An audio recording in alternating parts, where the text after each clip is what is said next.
লোকটা সবে মাত্র মঙ্গল গ্রহে পৌঁছেছে আর সাথে সাথেই ঝামেলায় পড়ে গেল। অথচ সে জানতোই না যে সে মঙ্গল গ্রহে আছে। বারবার হাঁটার চেষ্টা করলো, কিন্তু শতবার চেষ্টা করেও প্রত্যেকবার মুখ থুবড়ে পড়ে যাচ্ছিল। রাগে গিয়ে সে মাটির একটা পাথর তুলে ছুঁড়ে মারলো, কিন্তু অবাক হয়ে দেখলো পাথরটা হালকা হয়ে আকাশে মিলিয়ে গেল। তখনই তার বোঝা গেল এখানকার মাধ্যাকর্ষণ পৃথিবীর চেয়ে অনেক কম। তাই সে হাঁটা ছেড়ে দিল আর লাফাতে শুরু করলো। কয়েকটা লাফেই সে কয়েক কিলোমিটার দূরের পাহাড়ের পাদদেশে গিয়ে পৌঁছলো, কিন্তু নিঃশ্বাস নেওয়ার আগেই ভয়ঙ্কর দৃশ্য দেখতে পেল। 2 মিটার লম্বা অসংখ্য এলিয়েন তার দিকে তেড়ে আসছে। ওরা যখন দেখলো এই মানুষ আকাশ ছোঁয়া লাফ দিতে পারে, তখন তাদের সর্দার হতবাক হয়ে গেল। সে তো আগে কখনো এমন প্রাণী দেখেনি। সঙ্গে সঙ্গে আদেশ দিল, ওকে ধরে আনো। তারা লোকটাকে শিকার ভেবে কুলের মধ্যে টেনে নিল এবং জোর করে তাকে দিয়ে লাফের খেলা করাতে লাগলো। লোকটা অস্বীকার করলে সর্দার রেগে গিয়ে তাকে কুলের জেলে ঢুকিয়ে দিল। এমনকি তার সঙ্গে এমন ব্যবহার করলো যেন সে মঙ্গলেরই শিশু।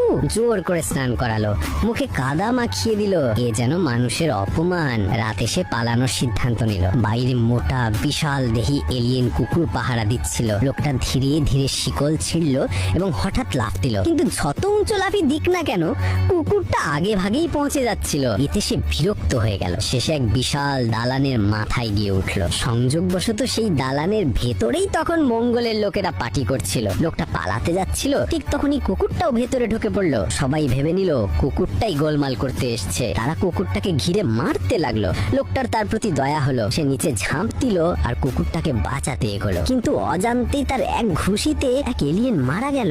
এবার তো হুলুস্থুলি কাণ্ড। পরদিন সকালেই মঙ্গলেরা তাকে মেরে ফেলতে যাচ্ছিল। ঠিক তখনই আকাশে 3টি মহাকাশযান এসে হাজির হলো।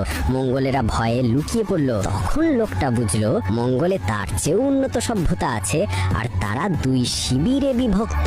এক শিবিরের সর্দার শত্রুপক্ষের রাজকুমারীকে ধরতে চাইছিল। হঠাৎ যুদ্ধের ভিড়ে 2টো মহাকাশযান ধাক্কা খেলো আর রাজকুমারী বাইরে ছিটকে পড়ে আকাশ থেকে নেমে আসছিল। লোকটা যখন দেখলো রাজকুমারী আসলে মানুষ, তখন আর দেরি করলো না। সে লাফ দিয়ে গিয়ে ঠিক মতো তাকে ধরে ফেললো। সবার সামনে নায়কোচিত দৃশ্য। রাজকুমারী তখনও সামলে উঠতে পারেনি, তার মধ্যেই লোকটা ঘুরে আরো এক দফা আঘাত করে তাড়া করা সৈন্যদের তাড়িয়ে দিল। রাজকুমারী সেই মুহূর্তেই তার প্রেমে পড়ে গেল। সব দেখে মঙ্গলের সর্দারও হতবাক। যাদের সবসময় অন্যেরা শোষণ করত, তারা হঠাৎ সম্মানের জায়গায় উঠে এলো। সর্দার সভা ডেকে এলাসোনা দিল লোকটাকে কুলের নায়ক করা হবে, আর রাজকুমারীকে বিজয়ের প্রতীক হিসেবে তার হাতে তুলে দেওয়া হলো। এভাবেই যে মানুষ পৃথিবীতে কারোর চোখে কোনো দামই ছিল না, সে অজান্তেই হয়ে উঠল মঙ্গল গ্রহের